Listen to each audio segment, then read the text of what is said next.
మంచిలు కట్టుకోవాలని చూసుకుంటారు, మంచి కల్చర్గా ఉండాలని కోరుకుంటారు. మనం మరీ ప్లాస్టిక్ షీట్ల కింద మరీ ఉంటున్నారు కూడా ఉంటారు, ఇక్కడ ఉంటారు, ఎక్కడైనా ఉంటారు. కానీ తప్పకుండా అట్లాంటివి ఉంటే మా పరంగా మేము పార్లమెంట్ సభ్యులం, మేము భారతీయ జనతా పార్టీ పార్లమెంట్ సభ్యులం. మేము ఏం కోరుతాం? ఎక్కువ ఇళ్ళు తెలంగాణకు రావాలని కోరుకుంటాం, ఎక్కువ నిధులు తెలంగాణకు రావాలని కోరుకుంటాం. ఇలా యూరియా సమస్య ఉంది, యూరియా సమస్య పరిష్కరించాలని కోరుకుంటాం. కాబట్టి ఇక్కడ ఎంపీలం భారతీయ జనతా పార్టీ అయినప్పటికీ కూడా తెలంగాణ సమగ్ర అభివృద్ధిలో మా పాత్ర తప్పకుండా ఉంటుంది.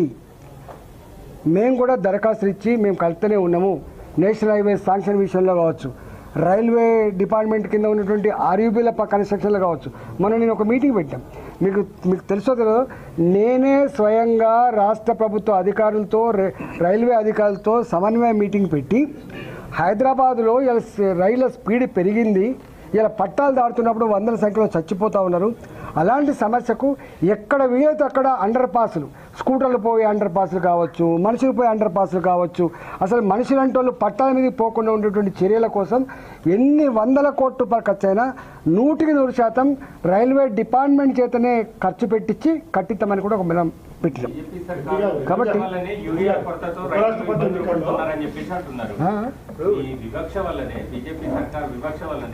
తెలంగాణ రైతాంగం ఇవాళ యూరియా కొరతతో ఇబ్బందులు పడుతున్నారని కాంగ్రెస్ అసలు ఒక మాట జనరల్గా మీకు తెలుసు, నేను కూడా సిస్టంలో ఉన్నామని కూడా చెప్తున్నాను. ఎప్పుడు కూడా రాష్ట్ర ప్రభుత్వాలు వాళ్ళకి ఎంత అవసరం ఉందో ఎక్స్పెక్ట్ చేసుకొని ఇండెంట్ పెడతారు, దాన్ని తెచ్చుకొని గోడౌన్లో స్టాక్ పెట్టుకుంటారు. ఇవాళ ఈ సంవత్సరానికి, ఈ వర్షాకాలానికి, ఈ రేపటి సెకండ్ క్రాప్కి ముందే ఒక 6 నెలల ముందే తెచ్చి పెట్టుకుంటారు. మరి వీళ్ళు ఎక్కడ ప్లాన్ పోయిందో నాకు తెలియదు. వాళ్ళు ఇండెంట్ పెట్టిందా లేదా, వాళ్ళు అలకడి చేసిందా లేదా, డబ్బులు కట్టిందా లేదా, అదొక ప్రశ్న.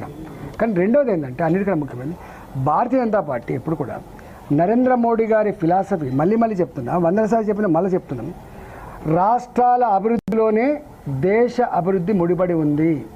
ఇది భారతీయ జనతా పార్టీ నరేంద్ర మోడీ గారి ఫిలాసఫీ. మీకు తెలిసి ఇలా రైతు బంధు ఇస్తున్నారు, తెలంగాణకు రాదా అండి? చెప్పండి, తెలంగాణకు రాదా చెప్పండి? ఇవాళ నేషనల్ హైవేస్ కన్స్ట్రక్షన్ ఉంది, రాదా? ఇవాళ ఇంతెందుకండి, ఇవాళ కొంపల్లి సైడ్ కట్టేటువంటి ఫ్లైఓవర్లు కావచ్చు, నీకు ఉప్పల్ సైడ్ కట్టే ఫ్లైఓవర్లు కావచ్చు, ఆరాంగఢ్ దిక్కు కట్టే ఫ్లైఓవర్లు కావచ్చు, ఇవాళ విజయవాడ దిక్కు పోయే ఫ్లైఓవర్లు కావచ్చు. ఇక్కడ ఆనాడు బీజేపీ గవర్నమెంట్ లేదు, ఇవాళ కూడా బీజేపీ గవర్నమెంట్ లేదు, కానీ కడుతూనే ఉన్నాం. అంటే గంత సంకుచితంగా వ్యవహరించే ప్రభుత్వం కాదు.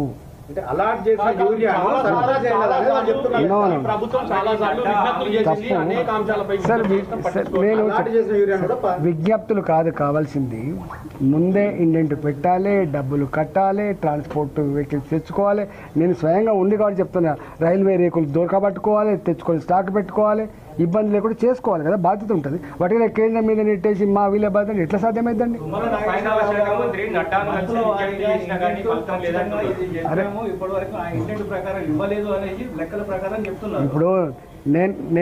ఇప్పుడు నేను కూడా ప్రభుత్వంలో ఉన్నా, వాటి జిమ్మేదారితనం లేకుండా మాట్లాడుతున్నాను. నేను మాట్లాడినా, మేము మాట్లాడినాం.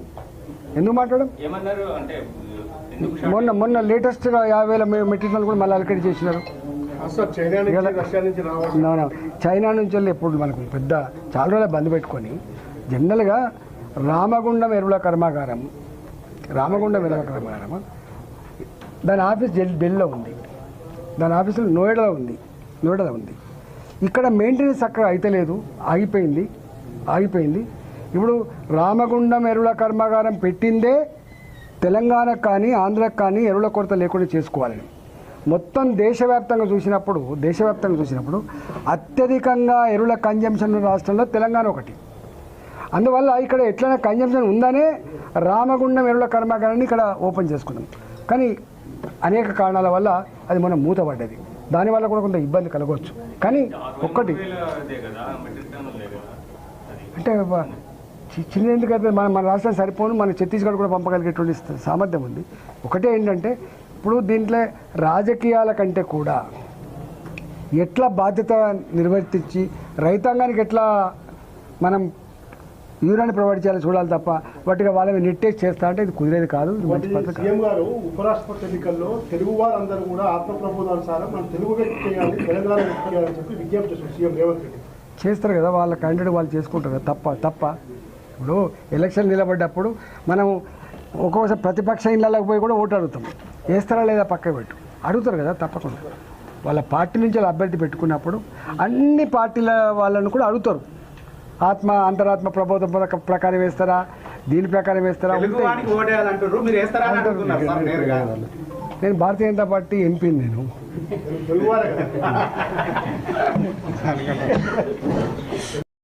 పరిధిలో వేలాది ఇండ్లు గతంలో ఏవైతే కట్టబడ్డావో ఆ కట్టిన ఇండ్లు విసిరేసినట్టు ఎక్కడో రిమోట్ ఏరియాలో ఉండడం వల్ల కరెంటు సౌకర్యం చక్కగా లేదు, రోడ్ల సౌకర్యం లేదు, డ్రైనేజీ సమస్య, లిఫ్ట్ల సమస్య, చివరికి అలొకేషన్ కూడా సంపూర్ణ జరగలే. ఈరోజు పొంగులేటి శ్రీనివాసరెడ్డి గారిని ఈ మొత్తం పరిధిలో కట్టబడ్డ డబుల్ బెడ్రూములు, ఆ యూనిట్లలో ఉన్నటువంటి సమస్యల మీద సుదీర్ఘంగా చర్చించడం జరిగింది. మీరు అలొకేట్ చేసినటువంటి వాళ్ళు ఇళ్లల్లో ఉండాలంటే